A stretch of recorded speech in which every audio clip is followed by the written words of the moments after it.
ओम नमः सिद्धेभ्य।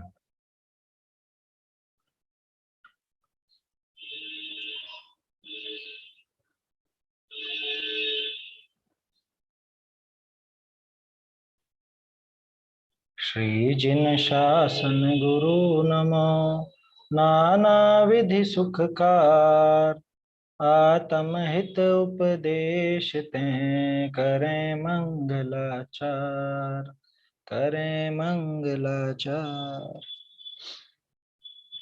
यह आत्मानुशासन ग्रंथ पर अपनी चर्चा चल रही है और इसमें अपन देख रहे हैं कि किस तरह से ये जीव अपने स्वार्थ से, माने अपने प्रयोजन से भ्रष्ट हो जाता है। अपने प्रयोजन से भ्रष्ट हो करके और वो इस जगत के सारे दुख उठाता है। किसकी वजह से? सिर्फ और सिर्फ इस शरीर की वजह से। इस शरीर, पांच इंद्रिय के विषय भोग, अथवा जो इस शरीर के संयोग से लोग मिले हैं उनकी वजह से। क्योंकि शरीर बोलो या शरीर से संबंधित अन्य वस्तुओं के बारे में बोलो, एक ही बात है ना? तो ये शरीर वास्तव में इतना दुखदाई है, ये शरीर वास्तव में इतना इसको कष्ट देता है, उसके बावजूद अगर ये उस शरीर के चक्कर में लगा रहे, उससे संबंधित विषय भोगों के चक्कर में लगा रहे और उससे संबंधित अन्य व्यक्तियों या वस्तुओं के संबंध में मतलब आसक्ति रखे, उसमें ही राग द्वेष बढ़ाता रहे, तो ये इसकी कोई समझदारी नहीं है। आज तक दुख पाया है ना? अच्छा, और गजब की बात है कि ये इसके साथ एक कदम भी नहीं चलता। जिनके पीछे ये उस दुख को उठाता है, जिनके पीछे ये सारा का सारा दुख भोगता है, पाप बांधता है, वो कोई वस्तु, वो कोई व्यक्ति इसके साथ एक कदम भी चलने वाला नहीं, रंच मात्र भी साथ देने वाला नहीं। तो क्या कहा था आचार्य देव ने कि अब अगर तू बुद्धिमान है तो इससे बार बार मित्रता मत कर। अनादिकाल से इसका तू मित्र होकर के, इसका सख्य भाव रख करके, सख्यम आया था ना, सख्यम, इसका सख्य भाव करके तू अनादिकाल से दुखी होता है। अब अगर तू समझदार है, बुद्धिमान है, तो इनसे संबंध मत रख।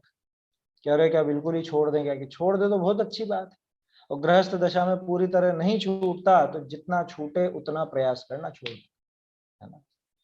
जितना राग छूटे, जितना मोह छूटे, वो छोड़ने का प्रयास करना चाहिए। मोह बढ़ाना किसी भी तरह से समझदारी का काम नहीं है ना? राग बढ़ाना किसी भी तरह से समझदारी का काम नहीं। मोह और राग अलग अलग क्यों कह रहे हैं अपन? मोह में तो वो एकत्व और ममत्व की भावना पुष्ट होती है, वो मिथ्यात्व है। और राग में तो उसके प्रति जो प्रेम है, प्रीति भाव है, वो भी उस मोह के कारण ही पैदा हुआ है। समझ में आ रही बात? इसलिए न मोह बढ़ाना उनके प्रति, न राग बढ़ाना। तो क्या द्वेष बढ़ाए? अरे द्वेष की बात तो कहाँ आएगी जब मोह और राग ही बढ़ाने को मना करते हैं। तो द्वेष बढ़ाने की तो बात ही पहले ही खत्म हो गई। तो ऐसा अपने 199 नंबर का छंद देखा था। अब 200 नंबर का छंद अपने को देखना है।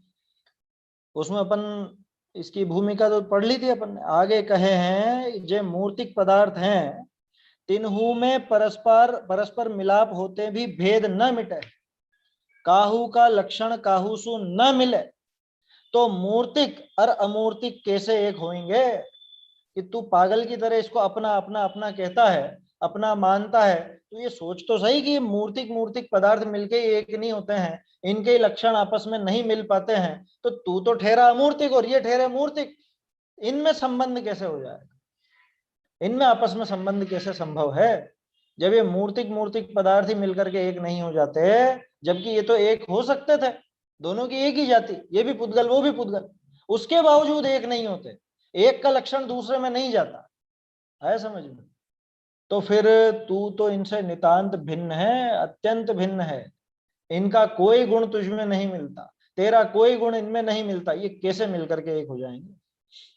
ये तेरे प्रतीति न आवे सो बड़ी भूल है। तुझे इस बात का विश्वास नहीं आता, तुझे इस बात की प्रतीति नहीं आती, ये तेरी बड़ी भारी भूल है। और इसी वजह से तू भव भव में दुखी होता रहा, अनादिकाल से इसी वजह से दुखी होता रहा। जो अपना हो नहीं सकता उसको अपना बनाना चाहता है, जो मेरा है नहीं उसको मैं मेरा मेरा कहता हूं, उसको अपना बनाना चाहता हूं, या उसके छूटने पर दुखी होता हूं। जो अपना नहीं उसके अपनेपन में जीवन चला गया, पर मैं अपनापन करके, हाँ मैं अपने से छला गया, खुद के द्वारा छला गया। कल आर्जव की बात करी थी ना अपन ने, छल कपट की। ये खुद से खुद को ही छल रहा है क्या, पर में अपनापन करके। जो अपना नहीं है उसको अपना समझने लग गया, और जो अपना है उसको कभी अपना समझा ही नहीं। गजब की बात है। जो मैं खुद हूं मैं खुद को वैसा नहीं मानता हूं, और जो मैं खुद नहीं हूं मैं उसे खुद मानता हूं। सुबह सुबह कांच में देख के मैं ऐसा और मैं वैसा, उठते से यही धंधा, सोते समय यही धंधा, दिन भर यही विचार चलता है। तो जो अपना नहीं है, जो अपना हो नहीं सकता, उसमें तो अपनत्व की भावना, ममत्व की भावना, एकत्व की भावना छोड़ दे। क्योंकि ऐसी भावना के कारण ही, ऐसे विपरीत विचारों के कारण ही आज तक तू इस भव वन में बहुत भटका है और बहुत दुखी हुआ। समझ में ही बात? वो बोलते हो ना, देवशास गुरु की पूजा की जयमाला, भव वन में जी भर घूम चुका, कण कण को जी भर भर देखा। तो सिर्फ देखा क्या? भव वन में जी भर घूम चुका, कण कण को जी भर भर देखा, कण कण को जी भर भर अपनाया, कण कण को जी भर भर के खुद का समझा, खुद ही उस रूप होना चाहा, उनको अपना बनाना चाहा। लेकिन मृग सम मृग तृष्णा के पीछे मुझको न मिली सुखी, इसलिए दुखी होता रहा। समझ में ही बात? इसलिए दुखी होता रहा कि जहां अपनत्व था। अच्छा, ये आप इस पर ग्रुप पर मैसेज कर दीजिएगा। मतलब अब मैं कैसे यहाँ से कैसे जोड़ पाऊंगा? आपका ये मैसेज भी डिलीट हो जाएगा थोड़ी देर बाद। तो आप जैन अध्ययन केंद्र, ये इसका जो वीडियो है ना, इसमें कमेंट कर दीजिएगा यूट्यूब में, तो उसको वो कमेंट मिल जाएगा हमको बाद में। अभी मत करना, जब ये बाद में वीडियो चढ़ जाए उस पर आप कमेंट करोगे तो वो उपलब्ध हो जाएगा, तो फिर आपको उस ग्रुप में ऐड कर लेंगे। चलिए, तो क्या कह रहे हैं कि दुखी क्यों हुआ? जीव वास्तव में दुखी क्यों हुआ? क्यों, क्या कारण रहा कि ये मोह राग द्वेष ये साहब? अरे मोह राग द्वेष ये तो कहता है, इस चीज को गंभीरता से समझो, बारीकी से समझो कि वास्तव में दुख का कारण क्या है, क्यों हम दुखी हुए हैं। कि जो अपना नहीं था उसमें हस्तक्षेप करने की कोशिश करेगा, उसको अपना बनाने की कोशिश करेगा, उसमें कुछ ना कुछ अपनी तरफ से करना चाहेगा, उसको अपनत्व, उसमें अपनत्व ममत्व करना चाहेगा, तो निश्चित दुखी होगा। अरे सीधी सी बात है, आप आपकी रसोई में खाना बनाओ, खाओ, कोई तकलीफ नहीं। आप दुखी कब होगे? कि जब आप पड़ोसी के घर में भी जाकर के कुछ ना कुछ करना, अरे रुक जाओ मैं बनाता हूँ या मैं बनाती हूँ, क्या कि ठहरो ठहरो, चावल मत बनाओ, आज वो बनाओ, रोटी बनाओ आज, क्या अरे डोसा क्यों बना, इडली बनाओ, है रसगुल्ला मत बनाओ, गुलाब जामुन, मैं बना रहा हूँ, ठहर जाओ, तुम मत करो, मैं बना। क्या कहेगा वो पड़ोसी? भैया जाओ अपना काम करो, है ना, हम हमारे हिसाब से जो करना है कर लेंगे, तुम क्यों हमारे में हस्तक्षेप करते हो, क्यों हमारे में, मतलब हमारे यहाँ पर आकर क्यों आप घुसते हो? यही कहा जाएगा ना। और समझदारी किसमें है? समझदारी किसमें है? कि अपने अपने में रहे, अपना अपना काम करे, चुपचाप अपना काम देखे तो सुखी रहेगा। समझ में आ रही है बात? और आज तक हमने यही काम नहीं किया, खुद को समझा नहीं, खुद का स्वरूप समझा नहीं, पर का स्वरूप समझा नहीं, उसको अपना स्वरूप समझा, उसको अपना बनाया, बनाना चाहा, उसको मेरा मेरा मेरा कह करके मैं उसके पीछे आकुल व्याकुल दुखी होता रहा। बहुत बढ़िया संदेश है इस छंद में, 200 नंबर का। ये तो एक तरह से वस्तु स्वरूप बताया है इसके अंदर, क्या वस्तु स्वरूप बताया है। जो अपन पढ़ते हैं ना, अनादि निधन वस्तुएं भिन्न भिन्न अपनी अपनी मर्यादा सहित परिणमती हैं, कोई किसी के अधीन नहीं है, कोई किसी के परिणमित कराने से परिणमित होती नहीं है, या सबका परिणमन स्वतंत्र है। ये जो पढ़ते हैं ये यहीं से निकली हुई बात लगती है। अगुरु लघुत्व गुण की सिद्धि करता है ये छंद। क्या कहता है अगुरु लघुत्व गुण? हाँ,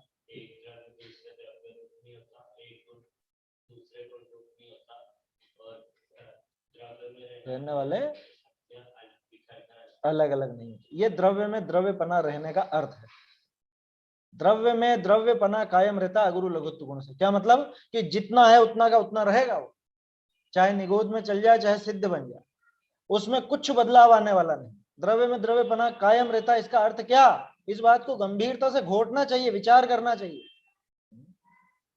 एक द्रव्य दूसरे द्रव्य रूप नहीं होता। अगर एक द्रव्य दूसरे द्रव्य रूप हो जाए तो द्रव्य का द्रव्यपना नष्ट हो गया। एक द्रव्य दूसरे द्रव्य रूप नहीं होता। इसका क्या मतलब?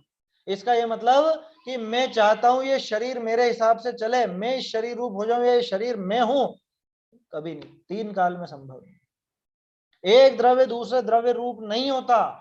इसका क्या मतलब? कि ये शरीर कभी मुझ रूप नहीं होगा, मैं कभी शरीर रूप होने वाला नहीं। तो फिर कैसे कहता हो कि, कैसे कहता है कि मैं गोरा, मैं काला, मैं लंबा, मैं मोटा, मैं पतला है? कैसे कहता है? मैं स्त्री, मैं पुरुष, मैं बालक, मैं वृद्ध। एक द्रव्य कभी दूसरे द्रव्य रूप नहीं, और एक गुण बदलकर दूसरे गुण रूप नहीं होता। आया समझ में? ना एक द्रव्य के गुण दूसरे द्रव्य के गुण रूप होंगे, ना एक ही द्रव्य में जो अलग अलग गुण रहते हैं वो भी बदल के एक दूसरे रूप नहीं होते। अरे साहब इतना राग आ गया और ऐसा हो गया, बहुत आकुलता हो गई, बहुत या आकुल व्याकुल हो गई, चिंता मत कर, कोई फर्क नहीं पड़ता। वो चारित्र का विकार था, वो चारित्र में रहेगा, वो ज्ञान पर प्रभाव नहीं डालेगा। ज्ञान का दोष ज्ञान पर प्रभाव डालेगा, चारित्र का दोष चारित्र पर प्रभाव डालेगा। एक गुण बदल बदल कर दूसरे गुण रूप नहीं होता, और द्रव्य में रहने वाले अनंत अनंत गुण बिखर कर अलग अलग नहीं होते। अरे मैं मर गया, मैं मर गया, मर गया तो सारे गुण यही रह गए हैं? कि तेरे गुण तेरे साथ ही रहने वाले हैं हमेशा हमेशा के लिए। कोई मरता नहीं है। ये तो शरीर यही छूट जाता है ना, तू छोड़कर चल देता है शरीर को, लेकिन तेरे गुण तो तेरे साथ ही जाते हैं ना हमेशा ही। कभी इनमें मिलाप हुआ नहीं क्या? ये अनमेलों को मिलाने की कोशिश है। समझ में ही बात? इस चीज का आज तक ज्ञान हुआ नहीं, ये वस्तु स्वरूप समझा नहीं, इस वजह से दुखी होता। वो एक बहुत सुंदर मुक्तक लिखा बाबूजी ने, क्या? जगत की चिंता रे अज्ञान, सौख्य रे केवल निज अवबोध, उदित रे विश्व क्षितिज पर नित्य, दे रहा आरहत वच आलोक। आरहत वच, अनंत भगवान के वचन, ये प्रकाश फैला रहे, उदित है। ये जो दिव्य ध्वनि है, भगवान की वाणी है, वस्तु व्यवस्था की जो बात है, ये नित्य उदित है विश्व क्षितिज पर। ये वस्तु व्यवस्था में हर समय मौजूद है। ये बात कोई माने चाहे नहीं माने, समझ में ही बात है? आप स्वाध्याय करते हो, आपको ये चीज मालूम पड़ गई, तो इस वजह से वस्तु व्यवस्था रहेगी, और ज्यादातर लोगों को मालूम नहीं है तो वो वस्तु व्यवस्था नहीं रहेगी, ऐसा है क्या? वस्तु व्यवस्था तो जैसी है वैसी रहने वाली है। इसलिए ये जो बात है भगवान के द्वारा बताई हुई वस्तु व्यवस्था की बात है, ये तो नित्य उदित है पूरे विश्व के क्षितिज पर। लोग उसको नहीं देख पाए, ये लोगों की कमी है। हम उसे स्वीकार नहीं कर पाए, ये हमारी कमी है। क्या है जीव के दुख का कारण? क्या? जगत की चिंता रे अज्ञान। पहले लाइन थी जगत की पीड़ा रे अज्ञान, बाबूजी ने सुधार किया इसमें। जगत की पीड़ा जितनी भी है, जगत की जितनी भी चिंता, ये किस वजह से? ये अज्ञान की वजह से, इस वस्तु स्वरूप को नहीं समझने की वजह से। सौख्य रे केवल निज अवबोध, क्या? एकमात्र सौख्य, सौख्य माने सुख का भाव, सुखी होना तभी संभव है जब निज अवबोध, अपने आत्म स्वरूप का, और आत्म स्वरूप के साथ साथ इस वस्तु स्वरूप का यथार्थ अवबोध हो, यथार्थ ज्ञान हो, उसी से सौख्य मिलेगा, सुख मिलेगा। समझ में ही बात? उसी से सुख मिल सकता है। ये जो छंद में बात आ रही है, ये समझ लेवे तो जबरदस्त काम हो गया। आज तक जो काम नहीं कर पाए अपन, सुखी नहीं हो पाए, सुखी होने का प्रयोजन तो है लेकिन हो नहीं पाए, तो अब ये बात समझ करके हमको सुखी होना चाहिए। चलिए छंद पढ़ते हैं, है ना? ये इसके पहले ही बहुत सारी बातें हो गई, छंद तो देखा ही नहीं। न कोप्यन्योन्येन व्रजति समवायं गुणवता,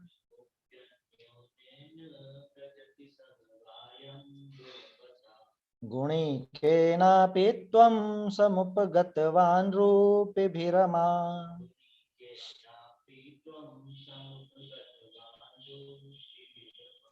न ते रूपं ते यानुपव्रजसि तेषां गतमति।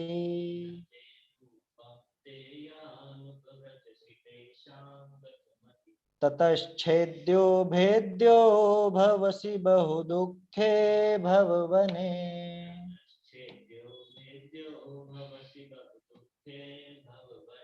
न कोप्यन्योन्येन व्रजति समवायं गुणवता,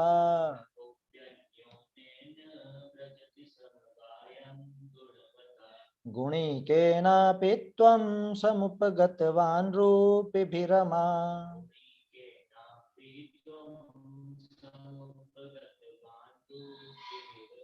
न ते रूपं ते यानुपव्रजसि तेषां गतमते।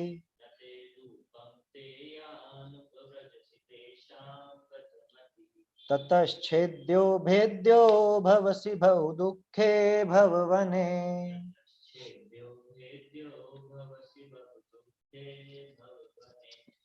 कोई द्रव्य भी अन्य द्रव्य से प्राप्त नहीं करता एकत्व, किसी कर्म वश देहादिक रूपी से तू कर रहा ममत्व। यह तन तेरा रूप नहीं है, तू इसमें आसक्त मति, अतः हुआ तू भववन में छेदन भेदन से महादुखी। क्या कह रहे हैं? बहुत सुंदर छंद है। तीसरी गाथा याद कीजिए। तीसरी गाथा समय सार जी की, उसकी जो टीका है ना, उसमें दिखा है ना वस्तु का स्वरूप। उस टीका में बिल्कुल स्पष्ट कर दिया, एक एक बात स्पष्ट कर दी। क्या द्रव्य में जो अनंत गुण पर्याय रहते हैं, वो द्रव्य उस रूप ही रहता है। प्रत्येक द्रव्य अपने अपने गुण पर्यायों का ही आलिंगन करता है, स्पर्श करता है, चुंबन करता है। अन्य द्रव्य के गुण पर्यायों को रंच मात्र भी नहीं छूता। अन्य द्रव्य बिल्कुल नितांत उससे भिन्न रहते हैं। आया समझ? नितांत भिन्न रहते हैं। क्या मतलब ये है कुल मिला के कि एक द्रव्य कभी दूसरे द्रव्य रूप नहीं होता। तू जो है दो जनों को मिलाने की कोशिश करता है, इस शरीर को और आत्मा को, या और इस शरीर के संबंध से अन्य वस्तु या व्यक्तियों को अपने साथ मिलाने की कोशिश करता है, ये तेरी कोशिश बिल्कुल गलत है, अज्ञानता है, मूर्खता है। क्या कह रहे हैं? न को अपि अन्य अन्येन व्रजति, न को अपि कोई भी नहीं। क्या कोई भी नहीं? कि अन्य अन्येन, एक द्रव्य अपने से भिन्न द्रव्य से, अन्य द्रव्य के साथ गुणवता समवायम व्रजति। क्या अन्येन गुणवता मतलब अन्य गुण वाले से, है ना। एक द्रव्य, अन्य का मतलब एक अन्य द्रव्य, अन्येन मतलब एक दूसरा अन्य द्रव्य। कहने का अर्थ एक द्रव्य दूसरे द्रव्य वाले से। कैसा दूसरा द्रव्य? कि अन्येन गुणवता, दूसरे गुणवान द्रव्य रूप समवायम न व्रजति। ये जो न लगा ना, नए शुरू में ही लगा दिया इन्होंने। न को अपि, कि कोई भी अन्य द्रव्य किसी अन्य गुणवान द्रव्य के साथ समवायम न व्रजति। समवाय मतलब 5 समवाय की बात कर रहे होंगे। समवाय मतलब समानपना, एक पना, है ना, साथ। संग बोलते हैं ना अपन, हम साथ साथ हैं, ऐसे। तो समवाय का मतलब एक साथ हो। तो कभी भी एक द्रव्य दूसरे द्रव्य के साथ समवाय माने संबंध, संयोग नहीं पा सकता। कि क्यों साहब, एक क्षेत्र होगा, संबंध, संयोग, संबंध ये सब देखे तो हैं। अरे वो सब तुमने बाहर से देखा है। एक द्रव्य का जो स्वरूप है वो दूसरे द्रव्य के स्वरूप में मिलता नहीं है, इसका क्या समवाय नहीं पा सकते, नहीं, एक नहीं हो सकते, उनमें एकत्व तो नहीं हो सकता। यह समवाय नहीं पा सकता। समवायम न व्रजति, कभी भी नहीं उसकी तरफ जाता है। वस्तु व्यवस्था बताने वाला छंद है ये, जो आप समय सार की तीसरी गाथा पढ़ते हो, जो आप और ग्रंथों में पूरी वस्तु व्यवस्था की सिद्धि पढ़ते हो, उससे जुड़ता हुआ छंद है। एक द्रव्य कभी भी दूसरे गुण वाले द्रव्य के साथ, दूसरा गुण वाला कौन सा दूसरा गुण वाला? कह रहे एक जैसे गुण वाला हो ना तो भी एक रूप नहीं होता।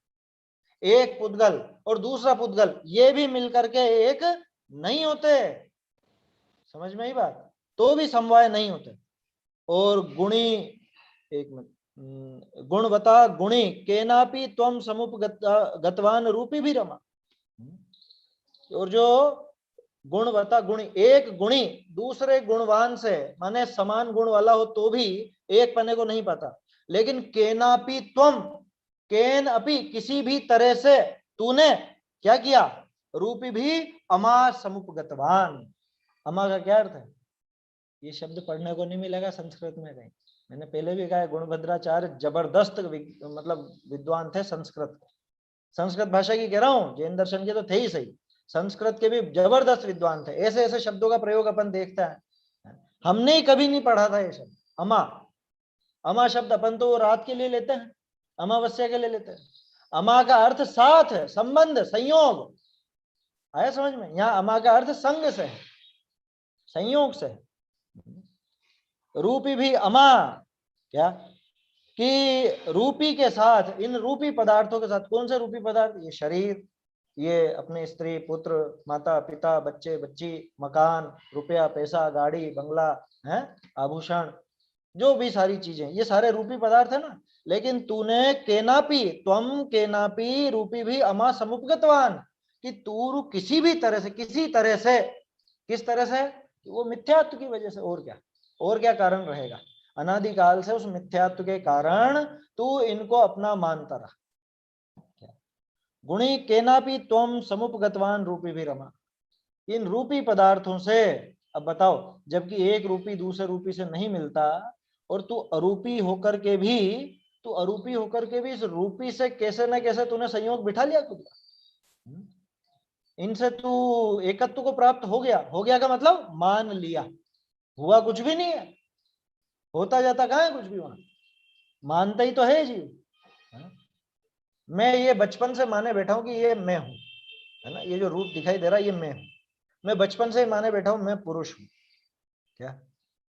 तो मैंने माना ही तो है, हो तो नहीं गया ना मैं, है? ये इस रूप हो गया क्या मैं? ये जो पुद्गल नजर आ रहा है इस रूप हो गया। इस रूप हो जाए तो ये आग के साथ यहीं जल जाए। आया समझ में? कितनी बार इसको जलाया गया, कितनी बार गाड़ा गया। अगर आत्मा शरीर रूप हो जाए तो इसके साथ यही खत्म। होता है ना, कई बार अपने प्रियजन अपने को बहुत प्रिय होते हैं, परिवार के जो जने होते हैं बहुत प्रिय होते हैं, उनका वियोग का भी विचार नहीं कर सकते। अरे ये और हम तो एक ही हैं, ये और हम तो एक ही हैं, कहने की बातें हैं। कोई एक होते हैं तो उसके मरते तू क्यों नहीं मर गया है? उसके सिर में दर्द होते तेरे सिर में दर्द क्यों नहीं हुआ? उसका पेट दुखते तेरा पेट क्यों नहीं दुखा है? वो कुछ और काम करता है, तू कुछ और काम करता, कि तुम दोनों एक हो तो एक ही जना खा लो खाना, दूसरे का भी पेट भर जाएगा, क्या? समझ में ही बात? तो एक पना होता नहीं है वास्तव में। ये मानता है, कोरा अपनी मान्यता में ऐसा बिठा लेता है और सोचता है कि हाँ हाँ हम एक हो गए। तो ये जो लिखा ना केन अपी, कि किसी तरह से भी तूने इससे अमा, अमा मतलब वो एकता का भाव, समान पना, संयोग पना, तूने कैसे ना कैसे करके इसके साथ संबंध स्थापित कर ही लिया। इन रूपी पदार्थों के साथ अपना संबंध बिठा लिया मतलब तेरे दिमाग में, वास्तव में तो कोई संबंध हुआ नहीं। आज तक तू अपने इनके साथ संबंध मानता रहा कि मैं इनका करता या ये मेरे करता। वो है ना 19-20-21 गाथा, 20-21-22 है कि 19-20-21 है, 3 गाथाएं आती है। ये थे हमारे, ये हैं हमारे, ये होएंगे हमारे, या मैं था इनका, मैं हूं इनका, या मैं इनका होऊंगा। क्या कि कर्ता भोक्ता कुछ भी लगा लो, मैं इनका करता था या ये मेरे करता थे, मैं इनका करता हूं या ये मेरे करता है, मैं इनका करता हूंगा या ये मेरे करता होंगे। ऐसी असंभव कल्पनाएं मूढ़ जन नित ही करें। ये असंभव कल्पना कोई मान्यता में ऐसा बिठा लेता है, मान्यता में ऐसा बिठा लिया कि ये रूपी पदार्थों के साथ मेरा ऐसा संबंध, ये मैं हूं। इनसे एकत्व की मान्यता कर ली, इनसे ममत्व की मान्यता कर ली, कर्तृत्व भोक्तृत्व की मान्यता कर ली। अरे इन सब से भी छूट जाए तो भी वो इनसे ज्ञातृत्व की भावना तो छोड़ता है, और कुछ नहीं करता हूं, जानता तो हूं मैं इनको, और जानने के माध्यम से भी करता ही बनना चाहता है ये, है ना। इसके मन में चोर बैठा हुआ है, नाम जानने का देता है और काम पूरा करता है। कह रहा हम तो बस जान तो देख, हम तो बस जान तो देख। समझ में ही बात? तो किसी भी तरह से, या एकत्व से या ममत्व से या भोक्तृत्व से या कर्तृत्व से भी करके इन रूप पदार्थों के साथ तूने अमा स्थापित कर ली। अमा मतलब ये संबंध स्थापित कर लिया, संयोग स्थापित कर लिया। अब क्या कह रहे हैं आचार्य देव, देखो तो सही कितनी करुणा से लिखा है, न ते रूपम ते, क्या कि ये तेरा रूप नहीं है, न ते रूपम ते। एक ते का अर्थ तो है तेरा, और एक ते का अर्थ है वे सब, है ना। जो संस्कृत जानते हैं वो समझ जाएंगे, स तो ते बहुवचन है ना। तो एक ते का अर्थ तो उनके लिए, ये सब पदार्थ, ये शरीर, ये मकान, ये रुपया पैसा, ये पति पत्नी माता बहन वगैरह जो भी हैं सब, ये सारे के सारे, ये न ते रूपम ते, कि ये तेरा रूप नहीं है। कहा रचियो पर पद में, न तेरो पद यह क्यों दुख सहे। न ते रूपम ते यान उपव्रजसी तेषाम गतमति। यान उपव्रजसी, कि जिनके प्रति तू दौड़ता है, जिनके प्रति तू ललक रखता है, जिनके प्रति तेरी आसक्ति है, जिनके पीछे पीछे तू पागल हुए जा रहा है, दुखी हो रहा है। यान उपव्रजसी तेषाम, उनका तू ये जो अनुसरण करता है, उनके पीछे जाता है। हे गतमति, गतमति किसको कहते हैं? जिसकी बुद्धि चली गई है, बुद्धि भ्रष्ट हो गई, ये सारा दिमाग खराब हो गया। बेच के आ गए क्या? सारी अकल बेच दी क्या? है बेच गई सारी अकल, ऐसी ऐसी बात है। हे गतमति, तेरी मति निकल चुकी, तेरी बुद्धि नहीं रही है, बिल्कुल खोखला हो गया, ये ऊपरी मंजिल खाली हो चुकी है। ततः इसी वजह से तू छेद्यो भेद्यो भवसी, इस वजह से तू छेद्य और भेद्य होता है। क्या मतलब? छेद्य किसको बोलते हैं? कि जो छेदा जाए उसको छेद्य कहते हैं, जो भेदा जाए उसको भेद्य कहते हैं। इसलिए तू आज तक छेदा भेदा गया है। कहां पे? बहु दुखे भव वने, इस बहु दुख रूप इस संसार रूपी वन में आज तक इसीलिए तेरा छेदन भेदन होता रहा। क्यों होता रहा? क्योंकि आज तक तूने जहां तेरा एकत्व नहीं था वहां एकत्व स्थापित किया, जो तेरा नहीं था तूने उसने ममत्व स्थापित कर लिया, कैसे भी कर लिया, तेरे दिमाग में कर लिया। जहां तेरा कर्तापना भोक्तापना नहीं था वहां का तू कर्ता भोक्ता बन करके बैठ गया। मैं सब करने वाला है, मैं इनका स्वामी। समझ में ही बात? ततश्छेद्यो भेद्यो भवसी, इस वजह से तू छेद्य और भेद्य होता है, इसीलिए तू इस दुख का भोगी होता है, इसीलिए तुझे दुख उठाने पड़ते हैं। अनादिकाल से जो इतने सारे दुख तूने उठाए हैं और जो उठाने पड़ रहे हैं वो इसी वजह से। क्यों? कि ये तेरा रूप था नहीं, यहाँ तेरा कोई अधिकार था नहीं, और तूने जबरदस्ती अपनी टांग अड़ाई, जबरदस्ती तू इसमें इनके बीच में। समझ में ही बात? तू जबरदस्ती करना चाहता है, तू इनमें अपना हस्तक्षेप करना चाहता है, पड़ोसी की रसोई में तू अपने मन से कुछ करना चाहता है, झगड़ा हो नहीं होना है, दुखी ही होना पड़ेगा। वो पड़ोसी कहेगा आप चुपचाप चले जाइए यहाँ से, हमको हमारा काम करने दी, पहले तो नरमाई से बोलेगा, फिर भी अरे नहीं नहीं नहीं मैं हूं तो सही, मैं कर रहा हूँ मैं कर रहा हूँ मैं कर, अरे आप बिगाड़ दोगे, आपसे नहीं होगा, आप चले जाओ। थोड़ी देर बाद वो चिल्लाने लगेगा, झगड़ने लगेगा, और नहीं तो पुलिस को फोन लगाएगा कि ये पागल हो गया, ये मेरे घर में घुसकर हस्तक्षेप करना चाहता है, ये हमारी व्यवस्था में खलल डालता है, ये हमारी व्यवस्था बिगाड़ता है, आप इसको यहाँ से ले जाओ। और फिर पुलिस ले जाएगी इसको। समझ में आई बात? ऐसा ऐसी विपरीतता तब जाके खड़ी होती। अणु भर भी यदि स्खलन चित्त में अणु पर होता, सह नहीं पाता मिट्टी का कण इस अनीति को। और फिर क्या है? तत्क्षण आणविक बंधन, क्या है वो, मूर्तिक आणविक बंधन तत्क्षण निर्मित होता। बाबूजी की पंक्तियां हैं ये क्या? मिट्टी की ममता छोटा अपराध नहीं है, ऐसा ऐसा मिट्टी की ममता, ये मिट्टी तो है ना, सारा का सारा जो पुद्गल है ये मिट्टी ही तो है, और ये मिट्टी की ममता, यानी इस पुद्गल की ममता में, इस पुद्गल का कर्ता भोक्ता, इससे एकत्व ममत्व स्थापित करने में ये अपराधी बन गया। और जरा सा भी, एक जरा सा भी वस्तु व्यवस्था से गड़बड़ा करके अगर ये इधर कुछ करता है हस्तक्षेप, जरा सा भी इसमें हस्तक्षेप करना चाहता है, तत्काल वो मिट्टी का जो कण है, कौन? वो कर्म वर्गणा है, कार्मण वर्गणा है ना, कर्म परमाणु, वो मिट्टी का कण इस अनीति को सहन नहीं करता, वो तत्काल ही तत्क्षण जटिल आणविक बंधन निर्मित होता। ऐसा आणविक बंधन, ऐसा अणुओं का बंधन, कौन सा? वो कार्मण वर्गणा ऐसी झुंड के झुंड में आकर के इसके चिपक जाती है। ये जरा सा भी इस मिट्टी के प्रति आकर्षित होता है, जरा सा भी ये परद्रव्य के प्रति अपना कुछ कर्तृत्व भोक्तृत्व एकत्व ममत्व करना चाहता है, और तत्क्षण, देर नहीं लगती है, वो मिट्टियों के कण, वो कर्म परमाणु, वो इकट्ठे होकर के ऐसा इसको जटिल बंधन में डाल देते। ये व्यवस्था बनती है। आया समझ? सब दुखों की संतति चलती रहती है यूं, सारे दुखों की संतति इस तरह से चलती रहती। ततश्छेद्यो भेद्यो भवसी बहु दुखे भववने, इसलिए तू इस भववन में, जो बोला ना अभी भववन में जी भर घूम चुका, तो भव वन में जो तूने ये दुख उठाए हैं, इस बहु दुख रूप भव वन में तूने दुख उठाए हैं, उन सारे दुखों का एकमात्र कारण ये तेरी अविद्या, ये तेरा अज्ञान, ये तेरी मिथ्या मान्यता। न ते रूपम ते, ये तेरा रूप नहीं है भैया। आया समझ में? अरे रूप के लोलुप इतना समझ न पाए, इस बस्ती में तेरा कोई रूप नहीं है। तो इस रूप पे लोलुप हो रहा है। कौन से रूप पे? शरीर के रूप की बात नहीं कर रहे हैं। रूप का अर्थ यहाँ पे पुद्गल पदार्थ। इस पुद्गल का तू इतना लोलुपी हुआ, इसमें तूने इतना एकत्व ममत्व किया, इसमें तूने अपनी गरिमा इतनी गलाई, लेकिन तू इतनी सी बात नहीं समझ पाया कि इस बस्ती में तेरा कोई रूप नहीं। ये जो पूरी बस्ती है, ये जो सारा का सारा भागम भाग नजर आती है, इसमें तेरा एक जरा सा भी रूप नहीं, जरा भी तेरा इसमें कोई हस्तक्षेप नहीं, जरा भी तेरा इनसे कोई संबंध नहीं। अरे नहीं, मेरे माता पिता है, मेरे बेटे बेटी है, मेरी पत्नी है, मेरा पति है, मेरे भाई बहन है, ये कुछ भी नहीं है तेरे। कि मेरा मकान तो होगा कि नहीं, मकान भी नहीं है तेरा। ये शरीर भी तेरा नहीं, ये भिन्न द्रव्य, बिल्कुल भिन्न द्रव्य।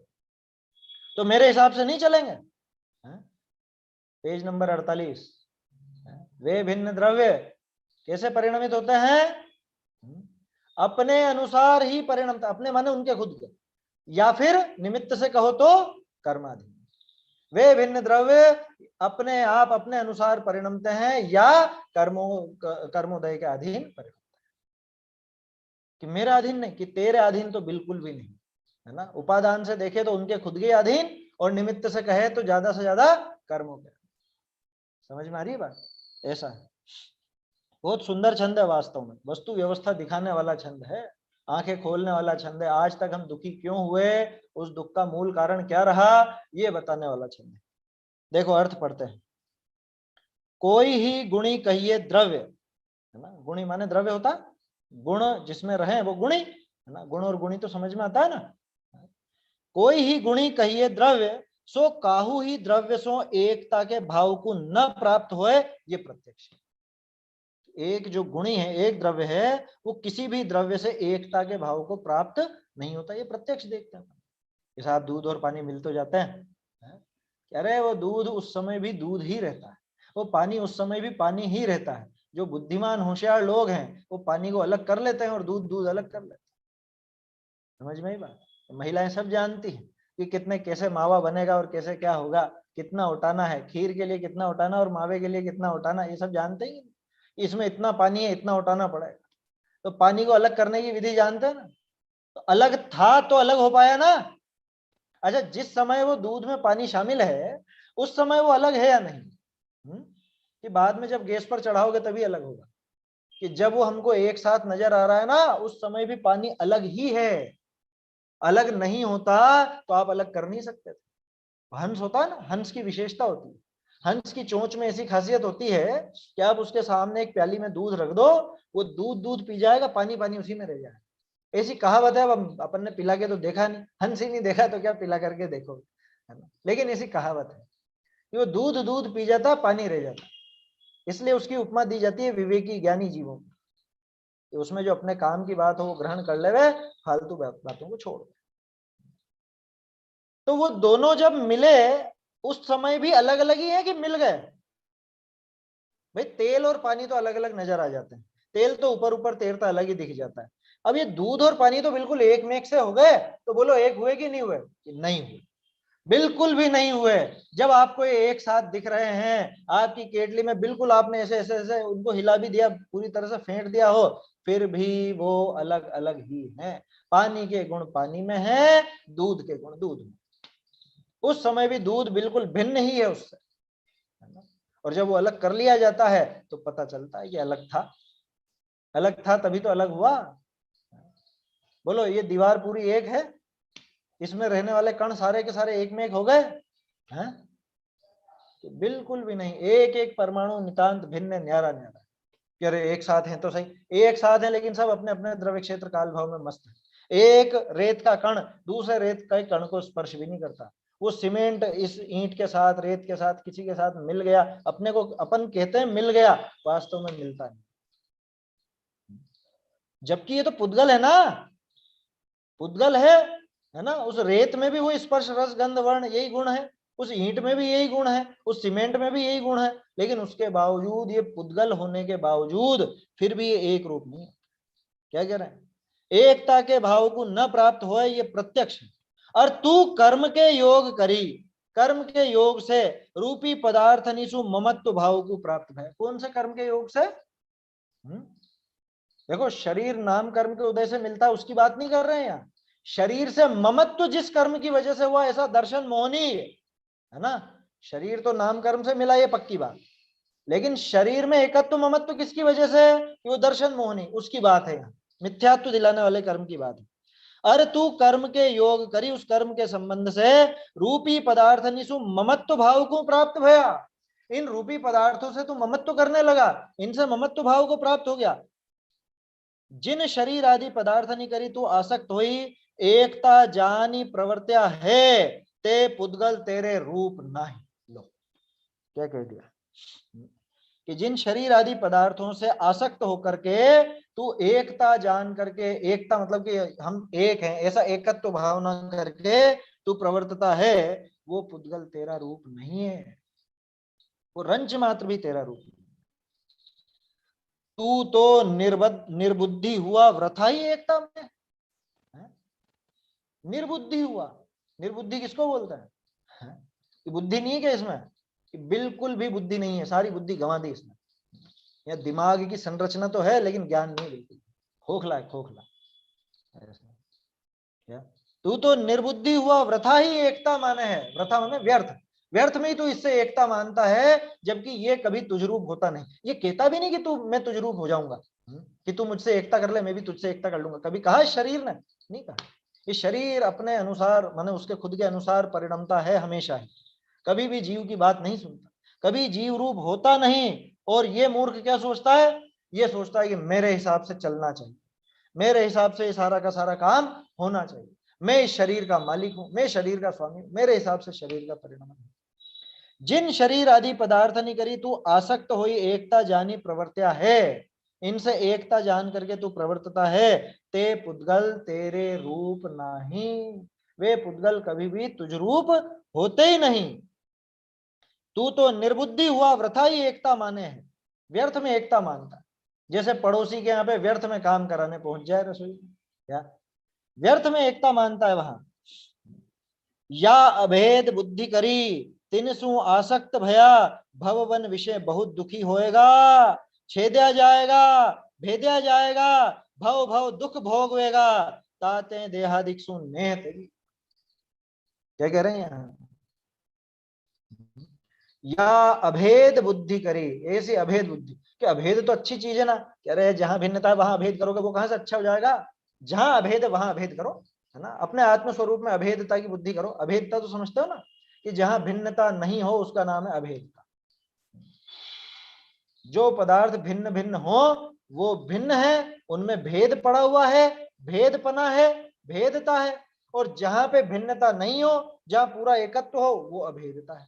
अब बोलो शरीर हमसे बिल्कुल न्यारा है ना, सिर्फ दूसरा द्रव्य इसलिए ही नहीं, बल्कि इसकी जाति भी दूसरी है। तो पुद्गल की तो जाति तो एक थी, भले दो अलग अलग द्रव्य थे, जैसे अभी अपन ने रेत सीमेंट का या दूध पानी का इनका उदाहरण लिया, वो थे तो पुद्गल, जाति तो एक थी लेकिन अलग अलग द्रव्य थे।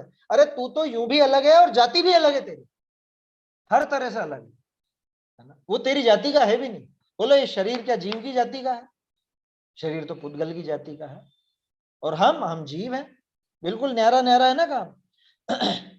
या अभेद बुद्धि करी। अब अगर तू इनमें अभेद मानता है, इन दोनों को आपस में एक मानता है, इन दोनों का एकत्व समझता है, इनमें ही अपनापन करता है, इसका खुद को कर्ता मानता, उसको अपना कर्ता मानता, निज को पर को कर्ता पिछान, है ना, अपने को इस शरीर का, शरीर को अपना, ऐसा कर्ता मानता। ऐसी अभेद बुद्धि करके उनसे आसक्त हुआ, उनसे अगर तू आसक्ति रखेगा, उनके प्रति राग भाव बढ़ाता रहेगा, मोह बढ़ाता रहेगा, तो निश्चित रूप से भववन विषय बहुत दुखी होएगा, बहुत दुखी होना पड़ेगा। आज तक होते ही आ रहे, अनादिकाल से आज तक दुखी इसीलिए तो होते आए हैं कि जहां भेद था वहां पे अभेद मान लिया मैंने। माने जहां भिन्नता थी, जिससे मेरा कोई लेना देना नहीं था, जिसमें मेरा कोई रूप नहीं था, उसमें मैंने मेरा रूप समझा, उसमें मैंने मेरा अभेद मान लिया। छेदा जाएगा, भेदा जाएगा। बोलो, छेदन भेदन भूख प्यास ये सब सहन करना पड़ेगा। क्या मतलब? कह रहे नरक में जाना पड़ेगा, निगोद में जाना पड़ेगा, तिर्यंच में जाना पड़ेगा। कहाँ होता है छेदन भेदन? मुख्य रूप से तो वही होता है ना। समझ में ही बात? निरंतर छेदा भेदा जाएगा। अभी मनुष्य बन गया तो बच करके थोड़ा सा खुश हो रहा है, अभी गाफिल हो रहा है मनुष्य बने में। अभी भी तो इस शरीर में और शरीर से संबंधित अन्य वस्तुओं में एकत्व की बुद्धि रखेगा, उनमें अभेद मानेगा, तो आगे वापस वही दशा होने वाली है। आया समझ में? वो सब देखा था ना अपन ने, उत्तम तप वगैरह और उनके छंद में। बस यो अनादि निगोद मझारा भू विकलत्रय पशु तन धारा है। और उसमें भी सारी जो विपरीतताएं आती है, जो दुख उठाने पड़ते हैं, वो सारी बातें थी। तो ऐसे छेदन भेदन तेरे को झेलना पड़ा। कहने का अर्थ यह है कि नरक निगोद आदि में जाने की तैयारी है इस ममत्व के कारण। जहां ममत्व करना चाहिए वहां नहीं, जहां नहीं करना चाहिए वहां ममत्व करके, वहां एकत्व करके तू निरंतर दुख पाएगा, भव भव में दुख भोगेगा। फिर काल अनंत अरे दुख का घन छाएगा, अनगिनती कल्पों में, अनगिनती कल्पों में जिया कब तक उलझेगा संसार विजल्पों में। आया समझ? रंच मात्र भी वो नहीं समझ पाएगा। रंच मात्र भी इस समझ नहीं रखने के कारण निश्चित रूप से दुखी होगा, आगे दुख ही भोगेगा, छेदा जाएगा, भेदा जाएगा, यही काम होता रहे। भव भव में दुख उठाना पड़ेगा। ताते इसलिए क्या करना? देहादिक्षु नेह तजी। ये शरीर आदि से, शरीर आदि में कौन कौन आ गया? शरीर और शरीर से संबंधित सारे के सारे जीव और अजीव सारे। इस शरीर से संबंधित माता पिता, पति पत्नी, पुत्र पुत्री, भाई बहन, सारे रिश्तेदार। इस शरीर से संबंधित ये कपड़े हैं, ये मकान, गाड़ी घोड़ा है, आपके आभूषण वगैरह, ये सारी चीजें जो भी इस शरीर से संबंधित है, यहाँ का है, उन सबसे तू नेह छोड़ दे भैया, इन सबसे स्नेह छोड़ दे। क्योंकि इनका नेह कर करके, इनके स्नेह में पढ़कर, इनके राग में पढ़कर आज तक तू दुखी होता है। वस्तु व्यवस्था की खिलाफत करी ना तो दुख हो गई होगा, वस्तु व्यवस्था को समझता तो सुखी हो जाता। देखो भावार्थ, रूपी पदार्थ जे परमाणु तेऊ सब भिन्न है। रूपी पदार्थ वो पुद्गल परमाणु है ना, वो भी सब भिन्न भिन्न है। यद्यपि मिली करी बंध रूप होए हैं, तथापि न्यारे न्यारे हैं। यद्यपि हम देखते हैं कि ये मिलकर के एक हो जाते हैं, स्कंद बन जाते हैं, लेकिन उस समय भी नितांत भिन्न न्यारे न्यारे ही रहते हैं ना। तो तू अमूर्तिक पदार्थ तो सो एक कैसे मिले और तू इनसो कैसे मिले? कि तू कैसे मिल जाएगा इनसे और ये कैसे मिल जाएंगे तुझसे? समझ में आ रही बात? मैं इस शरीर को अपना अपना कहता हूं, ये शरीर तुझसे कैसे मिल जाएगा और तू इस शरीर से कैसे मिल जाएगा? कि नहीं रहते ना, हम एक ही जगह रहते हैं, और रहते होंगे भले, क्या भले एक जगह रहते होंगे, लेकिन तो भी शरीर तुझ रूप नहीं और तू शरीर रूप। वो घर वाले जितने भी हैं, तू उन घर वालों रूप नहीं, वो घर वाले तुझ रूप। तू इस मकान रूप नहीं, ये मकान तुझ रूप नहीं। मैं गोरा मैं काला, अरे जब ये शरीर का काम है, ये पुद्गल का काम है, गोरा काला, लंबा चौड़ा, मोटा पतला, स्त्री पुरुष, बालक वृद्ध है, तो ये कौन सी दशा तुझ रूप हो गई या तू किस रूप हो गया? बताओ। कि अब मैं बूढ़ा हो गया, ये तू कहां से बूढ़ा हो गया है? शरीर का बुढ़ापा तुझ में प्रवेश नहीं पाता, शरीर की जवानी तुझ में प्रवेश नहीं पाती, तू जवान रूप नहीं होता, तू बूढ़े रूप नहीं होता। सारी बातें इसमें से निकलती हैं। आए समझ में? ये वस्तु व्यवस्था, ये द्रव्यों की भिन्नता ख्याल में आए तो अपने आप ये बिल्कुल दिमाग साफ हो जाए। लेकिन गजब की बात है, कल अपन ने बात की थी ना, मायाचारी करते हैं खुद के साथ। पढ़ लेते हैं जब तो हाँ हाँ भर देते हैं, आया समझ में? पढ़ते समय तो बिल्कुल हाँ साहब, हाँ साहब, बहुत अच्छा है। उस समय तो बहुत आनंद भी आता है विकल्पों का, लेकिन मानते कहाँ है? ये मान्यता सुधर जाए तो अनादिकाल से जो दुख उठाता आया है वो सारे दुख मिट जाए, सब दुखों का नाश हो जाए। ताते इनसो राग तज, इसलिए इनसे राग छोड़ दे, इनके प्रति एकत्व का भाव छोड़ दे, ममत्व का भाव छोड़ दे, कर्तृत्व भोक्तृत्व का भाव छोड़ दे, नाश कर इस भाव का, तभी जाकर के सुखी हो पाए, है ना। समय हो गया है अपना, ये छंद भी मेरे ख्याल से हो गया ना पूरा। हाँ, अब तो अगले छंद की उत्थानी का आएगी, आगे बहुत और बताएंगे इस शरीर के बारे में, बहुत बढ़िया प्रकरण है, विचारणीय बातें हैं सारी। चलिए छंद बोल लेते हैं एक बार। कोई द्रव्य भी अन्य द्रव्य से प्राप्त नहीं करता एकत्व, किसी कर्मवश देहादिक रूपी से तू कर रहा ममत्व। यह तन तेरा रूप नहीं है, तू इसमें आसक्त मति, अतः हुआ तू भवन में छेदन भेदन से बहुत दुखी। चैतन्य का स्मरण प्रतिक्षण ही करो रे, भव के अनंत दुख को क्षण में हरो रे। अक्षय अनंत निज सौख्य निधान पाओ, गाओ अरे नित इसी के गीत गाओ। चलिए जिनवाणी स्तुति। माँ के घट जिन धुनि अब प्रगटी, माँ के घट जिन धुनि अब प्रगटी, जागृत दशा भई अब मेरी, सुप्त दशा विघटी। जग रचना दी सत अब मोको, जैसी रहट घटी। माँ के घट जिन धुनि अब प्रगटी, वे भ्रम तिमिर हरन निज दृग की, जैसी अंजन वटी। ताते स्वानुभूति प्राप्ति तै, पर परिणति सब हटी। माँ के घट जिन धुनि अब प्रगटी, ताके बिन जो अवगम चाहे, सो तो शठ कपटी। ताते भाग चंद निशिवासर, इकता ही को रटी। माँ के घट जिन धुनि अब प्रगटी, माँ के घट जिन धुनि अब प्रगटी।